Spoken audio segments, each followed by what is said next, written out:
Hey guys, welcome to Boxing Squared for boxing news and views from around the internet.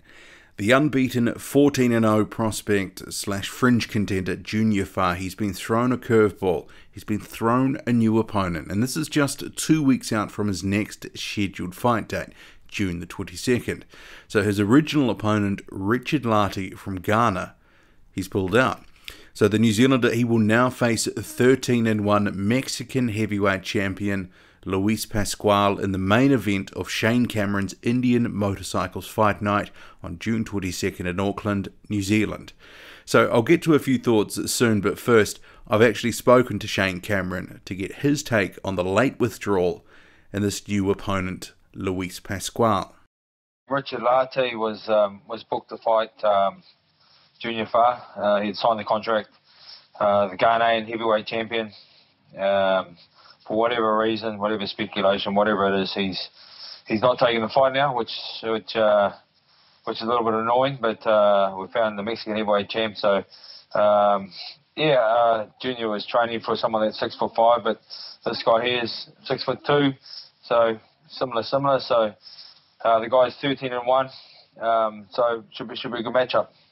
And just in terms of Lartey, did you actually get an email or anything like that saying he wasn't coming? I mean, how did that all come about?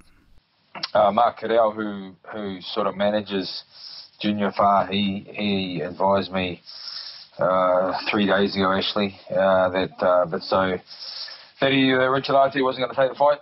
So so I said, we just got to find someone else. There's plenty of heavyweights around the world that will fight. This Mexican's taking the challenge.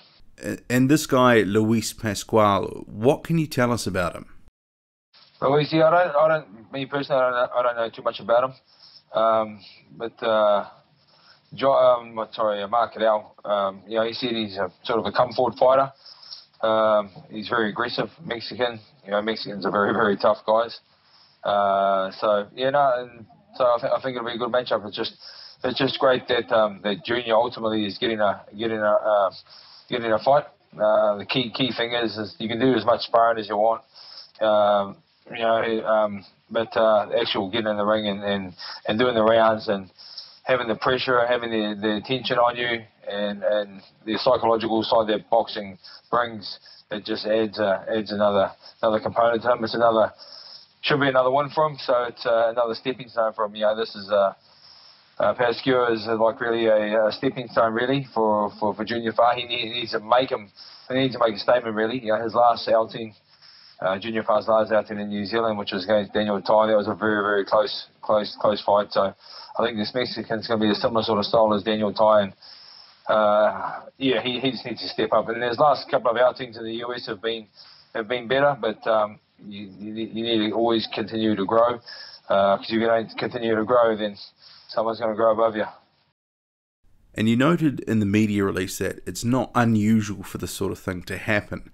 But in terms of a boxer's preparations, Junior Fa deep into camp now, what sort of impact does this sort of late withdrawal have on him? I didn't really ask Junior that. It's not his first rodeo. This has happened to him through his amateur career, and as a pro anyway. So, him as a professional fighter, professional athlete, professional businessman, you got to act and you just got to cope with it, and you can't moan about it. You just got to deal with it and just get on with it. That's as simple as that. There's no excuses. You just train harder. He's got some good sparring. You got Malik Scott, the American, 6'5" American. He's down. He's been down here for nearly 10 days, and he's here for 3 weeks in total, sparring Junior. So Malik Scott, very experienced campaigner, matured his record. He's only had the 3 losses. One was to Dante Wilder, and then the big Cuban. So he's lost to some very, very formidable heavyweights. He was Joseph Parker's sparring partner as Joseph Parker was getting ready to fight Anthony Joshua, so no slouch. And I had a good chat with Malik Scott tonight, and he goes, "Yeah, man, my boy Monty Barrett." I go, "Yeah, I know him well, but no, he's a good man. And in terms of the event, obviously one of the bigger events on the local scene in New Zealand, in terms of profile at least, and potentially the biggest event also in the past year. I mean, what are your hopes for the event itself, and how are ticket sales going? Oh, this is my 10th show, but this is my 4th show with Sky TV.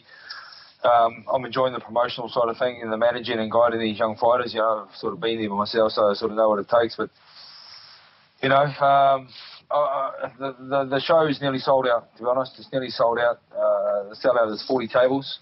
I've sold 37 tables, so it's going to be a sellout. It's going to be a packed stadium. It's going to be a great night. It's going to be a great night. On the card, we've got the Bowen Morgan and Shea Brock. That's going to be one doozy of a fight. That's a New Zealand title fight at light middle. So we'll find out who is the number one in New Zealand. Bowen Morgan thinks he is. Shea Brock thinks he is. So let's go and see who is the number one in that division. And that's going to be one hell of a fight. Two punches, be like two bulls going at it. That fight ain't going to go the distance. It's over 10 rounds. And I'm going to assure you that ain't going to go 10 rounds. Someone's going to get hurt. Someone's going to get knocked out. And are you expecting that one to actually be the most action-packed fight of the night? Yeah, well, I'm not sure how this Mexican's going to come. I know formidably, sort of historically, I suppose, Mexicans are very tough campaigners, and they certainly come to the fight. And like I said, Junior Far needs to make a statement. For me, my goal is to give these young guys the opportunity to expose their skills on national television. I'm the only one doing it in New Zealand now, outside of Duco, and Duco don't put promotions on in New Zealand, so it's just me. So I'm the only one with a Sky contract, and so I take that personally. I take that seriously, and I give the opportunity to these young guys to showcase their skills on national television. And like I said to them every time at the weigh-in, I said, we're in the entertainment business. You got to entertain. If you don't entertain, I don't ring you back. If you entertain, I'll be ringing you back. It's as simple as that. We're not playing marbles here. This is a serious sport, where people get seriously hurt. But there's good entertainment when two boys are going at it well. There you have it. That was promoter Shane Cameron talking about Junior Far's new opponent for June 22nd. That's Luis Pascual, and also the broader thoughts on the event itself. So clearly it's disappointing news to some degree for Junior Far. A late replacement, Richard Lartey, for whatever reason he's pulled out. And it's never ideal to swap opponents just a couple of weeks out from a fight. But actually, I've been thinking about this in some respects. Is this actually a blessing? Because in Richard Lartey, he freely admitted to me a couple of weeks back when I spoke to him that he'd been flying a little bit blind on who this guy was because they'd been unable to source any footage of the Ghanaian. So in that respect, the fight wasn't without its risks. Obviously training, they'd heard a couple of things. He liked to sort of throw long punches, use the jab, that sort of thing, but they didn't know too much. Whereas with Pascual, there is actually some limited footage available on YouTube, including a couple of minutes of his most recent fight, and that one was for the Mexican heavyweight strap. And to be honest though, from the limited amount that I've seen, I wasn't overly impressed with Pascual, but I actually think this is going to be a pretty good night for Far, judging on what I've seen, and he may well be able to get a really good statement-like performance in this fight. I mean, we'll have to see. Pascual could end up being quite durable, we just don't know. I don't know enough about him.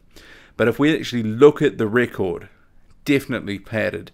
And that Mexican strap that I just spoke about before, the guy that he fought for that was actually fighting in his first pro fight. So make of that what you will. And the press release that came out from Shane Cameron, it also quoted Far's American-based promoter Lou DiBella. So he says Junior has been working hard in camp sparring Malik Scott. He will enter the ring in career best shape. So this is the sort of guy that Junior needs to dominate if he wants to keep moving up the rankings. And he's right. If Far is to keep developing that profile, turning a few heads, developing his name in the division, getting closer to a ranking, he's going to need to dispatch guys like Luis Pascual. We don't know how good Pascual is at the moment, but, on the face of it, it looks like Far should come away with a win. But I guess, can he put the exclamation point on that win? That's a question now.